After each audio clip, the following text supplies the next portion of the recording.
Ispred nas je Honor 600 Pro. Ako te zanima kako se ovaj telefon pokazao kod Sarpija na realnom testu, ostani do kraja ovog videa i uživaj u istom. I prema što krenemo, želim sve vas da pozovem, ne bilo vam teško. Lupite like, komentarišite nešto, podelite ovaj video da bi ovaj kanal ostao nezavisan kao što je do sada bio. Evo, ispred nas je Honor 600 Pro. U kutiji imate samo kabel za punjenje telefona i iglicu za vađenje sima. Tako da kutiju sklanjamo sa strane. Evo, pogledajte kako izgleda ovaj telefon. Na prvi pogled podsjeća na neku jabuku, ali nećemo sad o tome. Evo, ovako, kompaktan je u ruci, nije veliki, nije cigla kao Magija 7 Pro ili 8 Pro. Ovo je moj primarni S26, pa evo pogledajte, nisu neke velike razlike. Malo je širi Honor 600 Pro i malo viši. Tako da može se reći za ovaj telefon da je poprilično kompaktan i to mi se sviđa. Ima negde oko 200 grama, tako kažu, sve zavisnosti verovatno od veličine baterije. Ovaj u Evropi ima manju bateriju, 7,8 mm je tanak. Evo pogledajte, on ima neka providna kompozitna vlakna, tako kažu. Znači ovo nije staklo skroz, nego su ovo neka kompozitna vlakna, može se reći neki mikrofiber ili tako nešto. Ok. Lepo, deluje čvrsto, u ruci onako pravi premium osjećaj. Napred ima zalepljenu fabričku foliju, što je skroz dobro, nigde ne piše koju koristi zaštitu ispod te folije, ali kažu da je MOX level 4 zaštita i ima IP6869K sertifikat otpornost na vodu. Sa desne strane imamo ove tastere koji su svi čvrsti i jaki, ništa na landara. I imamo jedan Magic AI taster, o njemu ćemo kasnije tokom recenzije. Evo, gore imamo otvor za zvučnik, sa leve strane nemamo ništa. Dole imamo fioku za dve nano SIM kartice i mogu da se ubace u ovaj telefon i dve eSIM kartice uz pomoć SLKT Search, što pozdravljam, svaka čast Honoru. Ako te zanima kako se uz pomoć opcije SLKT Search ubacuje SIM kartica, pogledaj moj jedan stari video, imaš ga u gornjem desnom uglu, da se ne ponavljamo. 6,57 inča AMOLED 120 Hz osvježavanja, 3840 Hz je onaj PVM zaštita za oči. 1264 puta 2728 piksela, otprilike 458 ppi, odnos stranice je 19,5:9. Pogledajte kako se dobro vidi na suncu, fantastično se dobro vidi na suncu.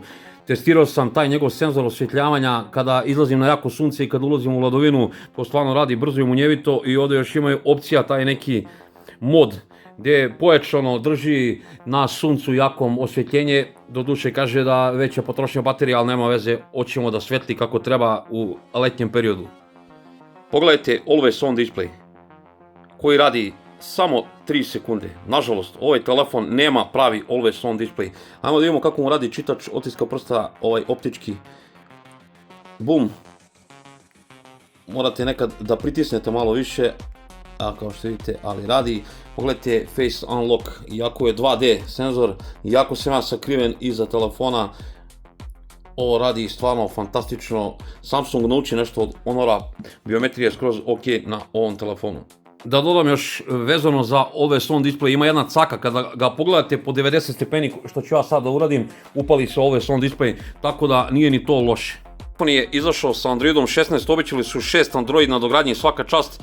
U njemu je Magic OS 10, pokreće ga Snapdragon 8 Elite iz prošle godine, flagship, onaj procesor izrađen u 3 nanometra. Ovaj konkretno model ima 12 GB rama i 512 GB UFS 3.1 memorije. Evo, radimo 20. krug ovog ekstremnog stresnog testa ili petlju, da vidimo temperature. Evo, pogledajte, s prednje strane 47 maksimalno. Da vidimo ovdje da je kamera.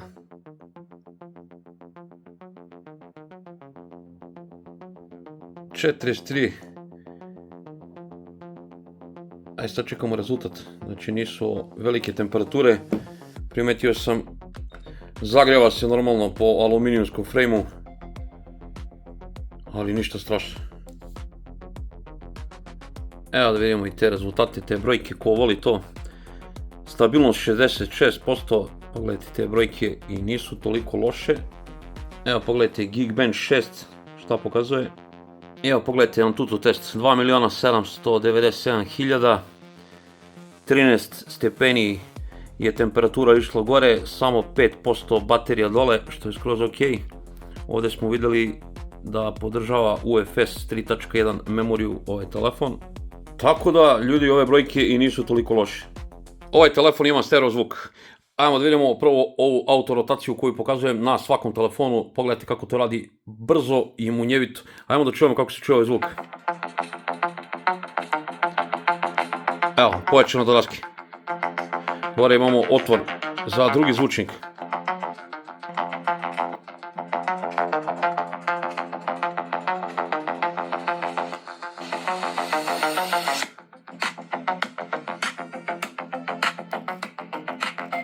Možda nije najkvalitetniji zvuk na ovom telefonu, ali što se mene tiče, zvuk je vrlo jasan i glasan na ovom telefonu. Ovaj telefon podržava Wi-Fi 7, Bluetooth 6.0, ima infracrveni senzor za televizore, klime i tako dalje, on se nalazi ovdje ispod blica.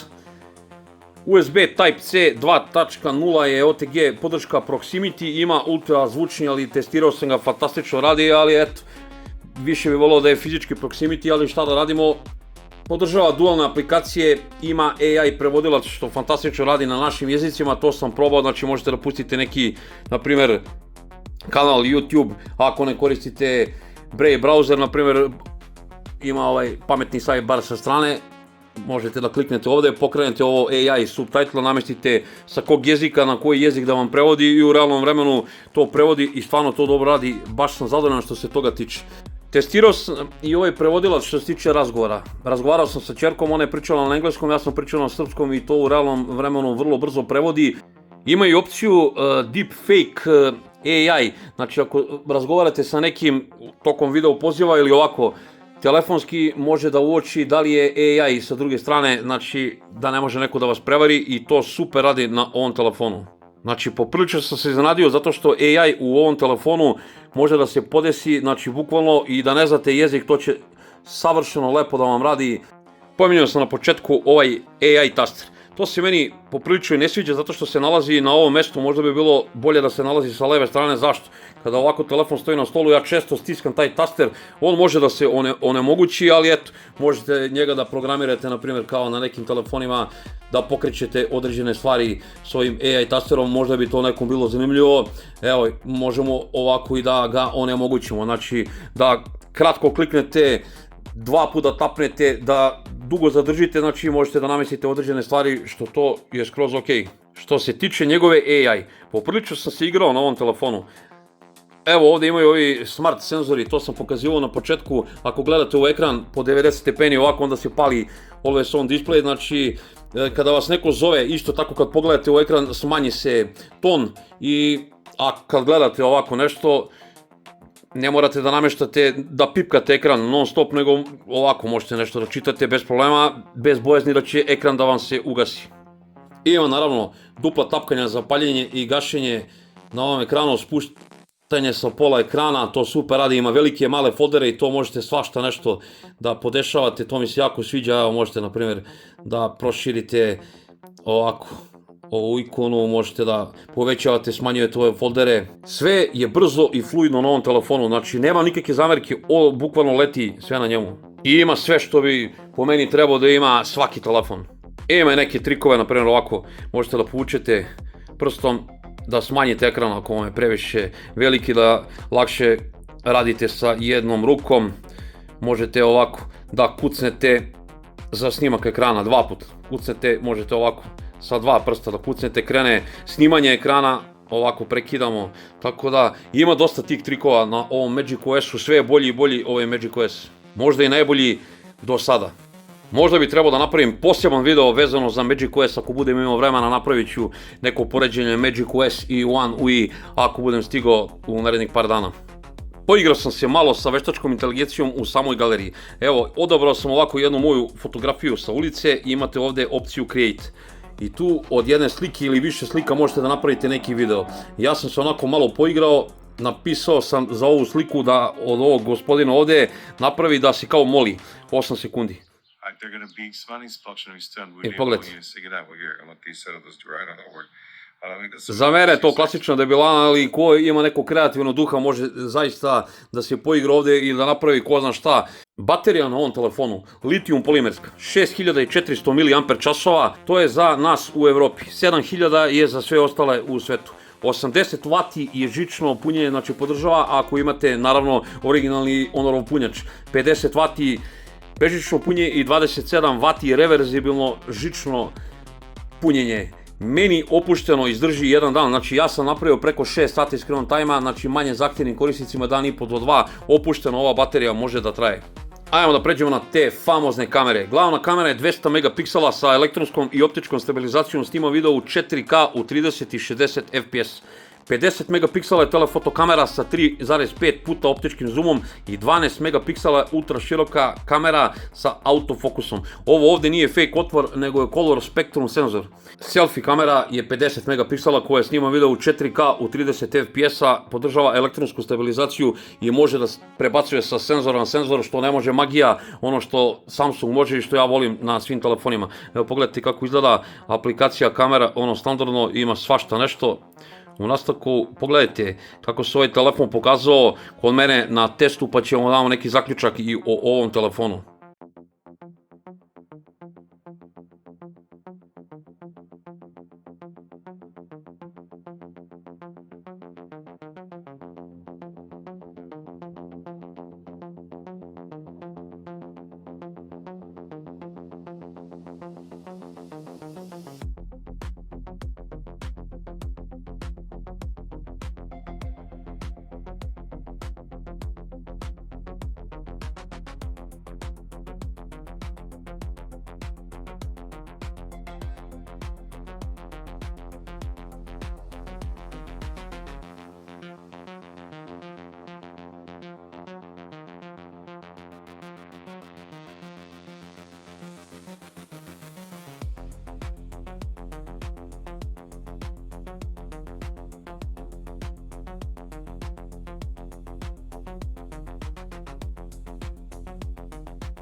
Snima Honor 600 Pro, njegovom glavnom kamerom, kao što vidite dan lepi uslovi, mada je malo teško, sunce ide iz onog pravca, pogledajte autofokus, pa malo ultra široka kamera, ne znam da li sam rekao 4K, 30 fps, ponovo glavna kamera, pa 3,5 puta zoom, 10 puta zoom, pa da vratimo ponovo na glavnu kameru,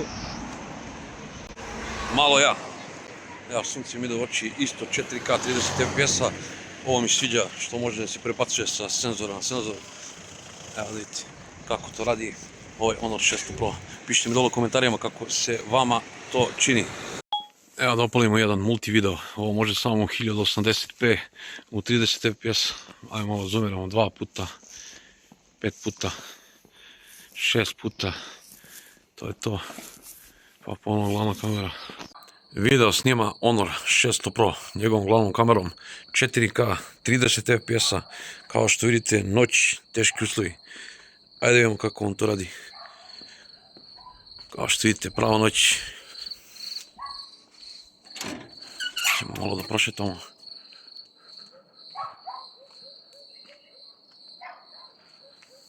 A, pogledajte, autofokus, lens flare, ultra široka kamera. 3 puta optički zoom, sve u pokretu, 10 puta, pa ponovo glavna kamera. Sad malo ja, isto 4K 30 fps-a, ovo sam samo prebacio bez prekidanja, 0,8, jedan put. Evo ljudi, nema lažnje, nema prevare, vidite kako to ovaj Honor 600 Pro radi. Evo jedan noćni multi video ili dualni video, da vidite kako to radi. 2 puta, 5 puta, ponovno glavna kamera, 1080p u 30 fps. Ako ste vidjeli kakve su kamere, ja nemam tu šta previše da dodam i doduzem neko vičnije fotografisanju i video snimanju, napravit će sigurno bolje rezultate. Ono što sam ja primetio, to da ne valjaju nikako video fotografisanja tokom noći. Znači to je bukvalno akvarel. Nadamo se, pošto je ovo novi model, da će nekim budućim ažuriranjima to ispraviti. To dugo nisam vidio tako loše kamere tokom noći. Znači video snimanje je skroz ok, ali fotografične noći, ako ste vidjeli, previše osvetljava kadar, a bukvalno gubi na detaljima, sve okolo je bukvalno ono kao da je nacrtano nekom četkicom, što je meni neverovatno. Nadam se da je možda i model neki faličan kod mene zapao. Ako neko ima ovaj telefon, pišite mi dole u komentarima da li i vi imate problem sa fotografisanjem u noćnim uslovima. Doduše, kod mene su teški noćni uslovi. Više puta sam brisao i pokušavao da uhvatim neke druge kadrove, gledao sam da li je prljava kamera, to sam stvarno držao čisto i svaki put sam dobio očajne rezultate što se tiče fotografisanja. Eto, to je jako loše, ali generalno kamere su skroz ok. Dobre strane na ovom telefonu, definitivno, to je ta vidljivost na suncu, ti mali bezeli, ta izrada, fantastična, stvarno premium, imate osjećaj u ruci, kao da držite neki skupi iPhone. Baterija i punjenje, šta reći, odlično, podrška, fantastično, nije cigla, znači možete reći i onako kompaktan je poprilično ovaj telefon. Šta je loše na ovom telefonu, šta se meni ne sviđa na ovom telefonu? To je to nemanje pravog always on displeja. Sramota je za cenu koliko košta da ovaj telefon nema pravi always on display.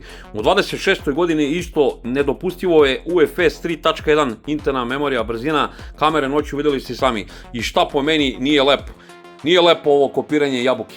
Meni se to jednostavno ne sviđa, ljudi, ovo je odličan telefon, nije savršen. Ja bi bez problema mogao ovaj telefon da nosim kao svoj primarni i mogao bi svima da ga preporučim, ali sačekajte malo da mu padne cena. Po zvaničnim cenama koliko ovaj telefon sad košta, možda je bolje kupiti Magiju 7 Pro iz prošle godine, čak na oglasima i Magija 8 Pro je dosta pala cena, tako da ako volite kompaktnije uređaje i kamere vam nisu primarne, onda je ovo sjajan telefon za vas. Da ne dajemo više. Ako vam se svidio video, lupite like, komentarišite nešto, podelite ovaj video, tako pomožete rad moga kanala da ostanem nezavisan kao što sam do sada bio. Vidimo se u nekoj od sljedećih recenzija, puno pozdrava od Carpija, ljubi vas brat.